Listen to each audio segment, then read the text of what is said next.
የኮንዶሚኒየም ቤት ቆጣቢዎች በማህበራዊ ሚዲያ በመደራጀት ላይ ይገኛሉ። ከ4000 በላይ ቆጣቢዎች መደራጀታቸው የታወቀ ሲሆን ለዓመታት ቁጠባቸውን ቀጥለው ቤት ያላገኙበትን ምክንያት እየጠየቁ መሆኑን ሰምተናል። በሪል ስቴት ዘርፍ የቤት ገዢዎችን ዋስትና የሚያረጋግጥ አዲስ ስምምነት መፈረሙ ይፋ ተደረገ። ከዚህ ጎን ለጎን ከህዝብ ብር በመሰብሰብ ያጭበረበሩ ቤት ገንቢዎች ክስ እንደተመሰረተባቸው መንግስት አስታውቋል። በሌላ በኩል ደግሞ ከስተመሬት ጋር በተያያዘ መንግስት አዲስ አሰራር ይፋ አደረገ። እንደ መንግስት ገለጻ ከሆነ በመሬት ስም ዝውውርና በሽያጭ ሂደት ትመና ላይ ትኩረት መደረጉን አስታውቋል። የትኛው ጉዳይ ላይ መረጃ እንድናቀርብላችሁ እንደምትፈልጉ ማሳወቁን። አሁን ዝርዝር መረጃዎቹን አንድ በአንድ ወደ እናንተ እናደርሳለን። እስከ መጨረሻው አብራችሁን ቆዩ። ኮንዶሚኒየም ቤት ቆጣቢዎች በማህበራዊ ሚዲያ በኩል በመደራጀት ላይ ይገኛሉ።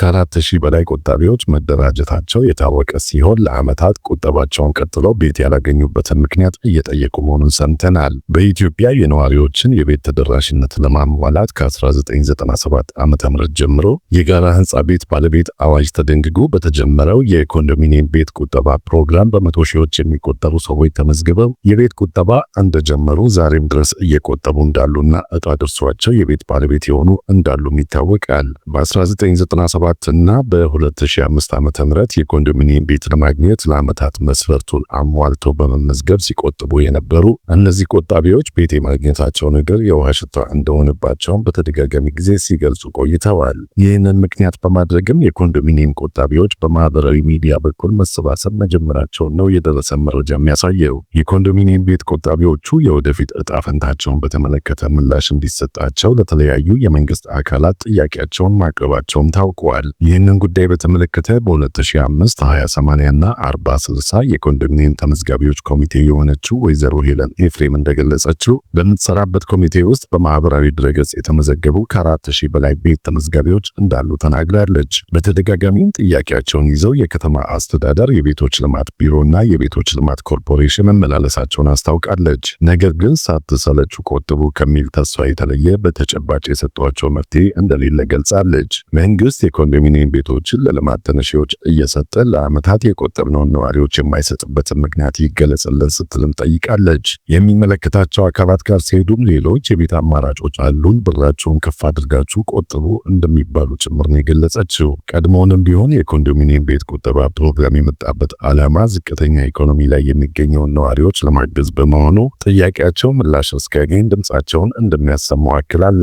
ወይዘሮ ሄለን ከዕጣ አወጣጥ ስርዓቱ ጋር በተያያዘን ፍትሐዊነቱ ላይ ጥርጣሬ እንዳላትም የገለጸችው። ይህንን ጉዳይ በተመለከተ በኢትዮጵያ ቤቶች ኮርፖሬሽን የኮርፖሬት ሰርቪስ ዘርፍ ምክትል ዋና ዳይሬክተር አቶ ስለሺ አጥናፌ እንዳብራሩት ከ1997 ዓ.ም ጀምሮ ኮንዶሚኒየም ቤት ለማግኘት የቆጠቡ ተመዝጋቢዎች የ20/80 510 ሺህ፣ የ40/60 ተመዝጋቢዎች 90 ሺህ፣ በድምሩ 600 ሺህ ተመዝጋቢዎች ሲሆኑ ከነዚህም ውስጥ ለ370 ሺህ ተመዝጋቢዎች ቤት እንዳስረከቡ ተናግረዋል። ለቀሪዎቹ ተመዝጋቢዎችና ቆጣቢዎች ቤት ያላስረከቡበትን ምክንያት ሲገልጹም ኮንዶሚኒየም ቤቱን በጊዜው ያላስረከቡት አጋጥሟቸው በነበረ የብድር ጫና እንደሆነና ባለፉት 5 ዓመታት መስሪያ ቤታቸው 40 ቢሊዮን የሚጠጋ የገንዘብ ዕዳ እንደከፈለ ገልጸዋል። ቀሪ 30 ቢሊዮን ብር ብድር እንደሚቀር መንግስት ከ2011 እስከ 2018 ዓ.ም ለቤቶች ልማት ኮርፖሬሽን 50 ቢሊዮን የሚጠጋ ገንዘብ እንደደጎመ ባለፉት 5 ዓመታትም 139 ሺህ የሚሆኑ ያልተጠናቀቁ ቤቶችን አጠናቀው እንዳስረከቡ አክለዋል። አሁን ላይ ቤቶቹን አጠናቀው ለማስረከብ አበዳሪ ተቋማትን እየጠበቁ እንዳለና ብድሩ በተገኘ በአጭር ጊዜ ውስጥ ቤቶቹን እንደሚያስረክቡ መንግስት የቤት ተደራሽነትን ለማስፋት በትኩረት እየሰራ እንደሚገኝም አስታውቀዋል። የከተማና መሰረተ ልማት ሚኒስቴር በክረምት በጎ ፈቃድ አገልግሎት መርሃ ግብር ያስገነባቸውን ቤቶች በሚመርቅበት ወቅት ሚኒስትሯ ወይዘሮ ጫልቱ ሳኒ በኢትዮጵያ ሲተገበር የነበረው የጋራ መኖሪያ ቤቶች መርሃ ግብር ከታለመለት ዓላማ አንጻር ስህተት እንደነበር ማንሳታቸው ይታወሳል። ሁሉንም ሰው የቤት ባለቤት ማድረግ አይቻልም ያሉት ወይዘሮ ጫልቱ የቤቶች ፖሊሲውን ተከትለው በሚወጡ መመሪያዎች መንግስት 20 በመቶውን ለአቅመ ደካሞችና ለሀገር ባለውለታዎች ቤት እንዲሰራ የሚያደርጉ ናቸው ብለዋል። የተቀረውን 80 በመቶ መንግስት ምቹ ምህዳርን እየፈጠረ የግል ባለሀብቱ እንዲሳተፍ በማድረግ አቅም ያለው የቤት ባለቤት እንዲሆን አሊያም ደግሞ በገቢው ልክ የኪራይ አማራጭን እንዲያገኝ ማድረግ መሆኑን ተናግረዋል። ከዚህ ቀደም የቤት ፖሊሲ እንደ ሀገር አለመኖሩን አስታውሰው በመንግስት በከተሞች ይሰራ የነበረው የጋራ መኖሪያ ቤት መንግስት በስፋት በስፋት የተሳተፈበት መሆኑና የፕሮጀክት አፈጻጸሙ መዘግየትን ጨምሮ ትክክል ያልሆኑ አሰራሮች እንደነበሩበት ገልጸዋል። የጋራ መኖሪያ ቤት አቅም የሌላቸው ዜጎችን ለይቶ ለመጥቀም የታሰበ ቢሆንም ከምዝገባ ስርዓቱ አንስቶ በነበረው ልክ ያልሆነ አሰራር ምክንያት የጋራ መኖሪያ ቤቶች ፕሮጀክት ላለው የሚጨምር እንጂ ቤት የሌላቸው ዜጎችን ለይቶ ችግራቸውን የሚፈታ እንዳልነበረ ሚኒስትሩ ገልጸዋል። ሪል ስቴት ዘርፍ የቤት ገዢዎችን ዋስትና የሚያረጋግጥ አዲስ ስምምነት መፈረሙ ይፋ ተደረገ።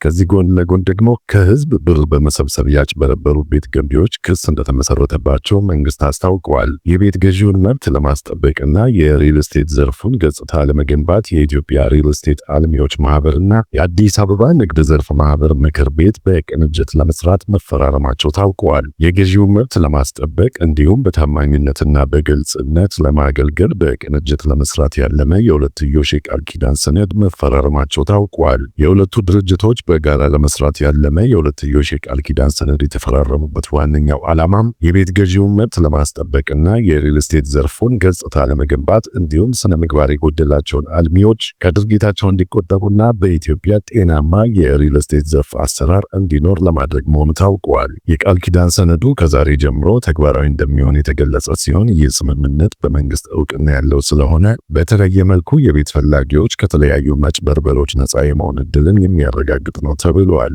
ይህም በቤት ሻጭና በገዢ መካከል ያሉትን ችግሮች ለመፍታት የተጠና ስትራቴጂ የሚከተል ሲሆን በተለይም በህገ መንግስቱ የጸደቀውን አዋጅ ወደ ተግባር ለማስገባትና በቀጣይ ይጸድቃል ተብሎ በሚጠበቀውን የግልግል ዳኝነት አዋጅ ተግባራዊ የሚሆንበት ስለመሆኑ በቃል ኪዳን ሰነዱ ላይ ተገልጿል። የኢትዮጵያ ሪል ስቴት አልሚዎች ማህበር ፕሬዝዳንት አለማየሁ ከተማ ሪል ስቴቶች በከተማ ውስጥ የአገልግሎትና የመሰረተ ልማት እድገቶች የታዩባቸው መሆኑን ጠቅሰው ሰፊ የስራ ዕድሎች መፍጠራቸውንም ተናግረዋል። በዘርፉ አሉታዊ መልኩ ስሙን የሚያጎድፉ ድርጊቶች በአልሚውም ሆነ በሌሎች አካላት ሲፈጸም ይታያል ያሉት ፕሬዝደንቱ ዜጎች ገንዘባቸውን ከከፈሉ በኋላ ቤት የማስተላለፍ ስራ እጅግ በመዘግየቱ ምክንያት የሚፈጠሩ ችግሮች ናቸው ብለዋል። ገንዘባቸውን አውጥተው ቤቶች ያልተላለፈላቸው በርካታ ዜጎች መኖራቸውን በመግለጽ ኑሯቸው የተናጋባቸው ለከፋ ችግር የተዳረጉ ዜጎች እንዳሉ በሰፊው እንደሚታይ ተናግረዋል። በሪል ስቴት ልማት ውስጥ የገቡ ተቋማትና ግለሰቦች ሁሉ በኢትዮጵያ የሪል ስቴት አልሚዎች ማህበር ውስጥ እንደሚካተቱም ጠቁመዋል። ማህበሩም የስነ ምግባር ደንብ በመቅረጽ ሁሉም አልሚ ስርዓት ይዞ የሚሰራበት የመግባቢያ ሰነድ ይፈርማል ያሉት የማህበሩ ፕሬዝዳንት ከስነ ምግባር ውጭ የሚሰሩ አካላት ካሉም ወደ ስርዓት እንዲገቡ ጥረት ይደረጋል ሲሉ ተናግረዋል። ተግባራዊ መሆን የጀመረው ይህ የቃል ኪዳን ሰነድ የጠፋውን የገዢዎች እምነት በመመለስ ረገድ በኢትዮጵያ የሪል ስቴት ገበያ ላይ አዲስ ምዕራፍ ይከፍታል ተብሎ ተስፋ ተጥሎበታል። ከዚህ ጎን ለጎን ከህዝብ ወደ 1.5 ቢሊዮን ብር በመሰብሰብ ያጭበረበሩ ቤት ገንቢዎች ክስ እንደተመሰረተባቸው መንግስት አስታውቋል። የቤት ባለቤት እናደርጋቸዋለን በሚል ባለፈው ዓመት ከህዝብ ወደ 1.5 ቢሊዮን ብር በመሰብሰብ ያጭበረበሩ ሰዎች መከሰሳቸውን የፍትህ ሚኒስቴር ነው ያስታወቀው።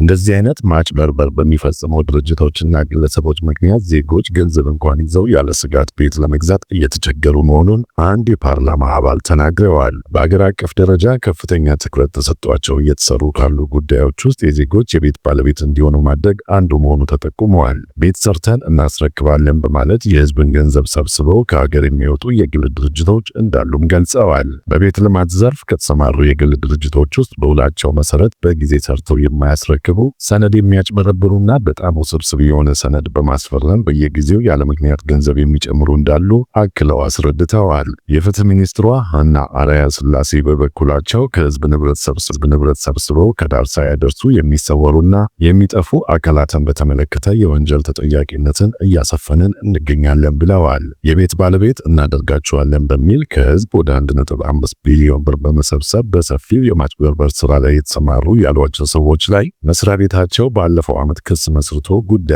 በሂደት ላይ እንደሚገኝ ተናግረዋል። ቤት ጋር በተያያዘ መንግስት አዲስ አሰራር ይፋ አድርጓል። እንደ መንግስት ገለጻ ከሆነ በመሬት ስም ዝውውርና በሽያጭ ሂደት ትመና ላይ ትኩረት መደረጉን አስታውቀዋል። የሙስና ብልሹ አሰራርንና የክርክር መዝገብ መከማቸት ችግሮችን ለመፍታት ትኩረት በመስጠት ከህብረተሰቡ ጋር በቅንጅት እንደሚሰራ በአዲስ አበባ ከተማ አስተዳደር የመሬት ይዞታ ምዝገባና መረጃ ኤጀንሲ ገልጿል። የኤጀንሲው የመልካም አስተዳደር ተወካይ አቶ ግርማ አረዶ እንዳሉት በከተማው እየተካሄደ ያለውን ዘመናዊ የካዳስተር ስርዓት ግንባታ ሂደትን በህብረተሰቡ የሚስተዋሉ ችግሮችን በመታገል ለስኬቱ አስተዋጽኦ ማበርከት ይገባዋል። በሰነድ ማረጋገጥ ሂደት ተገቢ መረጃ ባለማሟላት ተከማችተው የቆዩ 97000 በላይ መዝገቦች እንደነበሩ አውስተው ባለፈው ዓመት መጨረሻ ድረስ በተተገበሩ ስራዎች የ42548 የክርክር መዝገቦች ችግርን ሙሉ በሙሉ በመፍታት የተገልጋዩን ጥያቄ መመለስ መቻሉን የጠቆሙት በየክፍለ ከተማው የሚገኙ 10 ቅርንጫፎች ለሰራተኞችና ለተገልጋዮች ምቹ አለመሆናቸው በመልካም አስተዳደር ችግር የተለዩ መሆናቸውን አቶ ግርማ ተናግረዋል። በተያዘው በጀት ዓመትም ከክርክር መዝገብ ተከማችተው የመጡ 55000 የሚሆኑ ቀሪ መዝገቦችን ከክርክር መዝገብ ለማውጣት በትኩረት እንደሚሰራም አመልክተዋል። ለትግበራው ህብረተሰቡ እንዲተባበርም አቶ ግርማ ጠይቀዋል። የሲስተም መቆራረጥ ችግርን ለመፍታት ዘንድሮ ትኩረት ይደረጋል ያሉት አቶ ግርማ ችግሩን ለመፍታት በከተማ አስተዳደር ደረጃ ኮሚቴ ተቋቁሞ ችግሩን በመፍታት የተሳለጠ አገልግሎት ለማቅረብ እንደሚሰራ አመልክተዋል። በኤጀንሲው የቅሬታ ምንጭ ሆነው የተለዩ ስም ዝውውርና በሽያጭ ሂደት ትመና ላይ የሚነሱ ቅሬታዎችን ጉዳይ ጥብቅ ቁጥጥር እንደሚደረግባቸው አንስተዋል። የቦታ ይካተትልኝ ጥያቄዎችም የኪራይ ሰብሳቢነትና የቅሬታ ምንጭ እንዳይሆኑ ትኩረት የሚደረግባቸው ይሆናሉ ብለዋል። 10 የከተማ ቅርንጫፍ ጽሕፈት ቤቶችን ከ16 ሚሊዮን ብር በላይ በባለ ሀብቶች ትብብር ገንዘብ ተሰብስቦ እድሳት መደረጉንም አመልክተዋል። 11ኛ ክፍለ ከተማ ሆነው በተዋቀረው ለሚኩራ ክፍለ ከተማ ላይ ተከፍቶ የተጀመረውን ጽሕፈት ቤት ያለበትን የቦታ እጥረት ለመቅረፍ ጥረት ተደርጎ የተገኘ ውጤት ቢኖርም በቂ ባለመሆኑ ተጨማሪ ክፍሎች እንዲገነቡ እየተሰራ መሆኑን አመልክተዋል።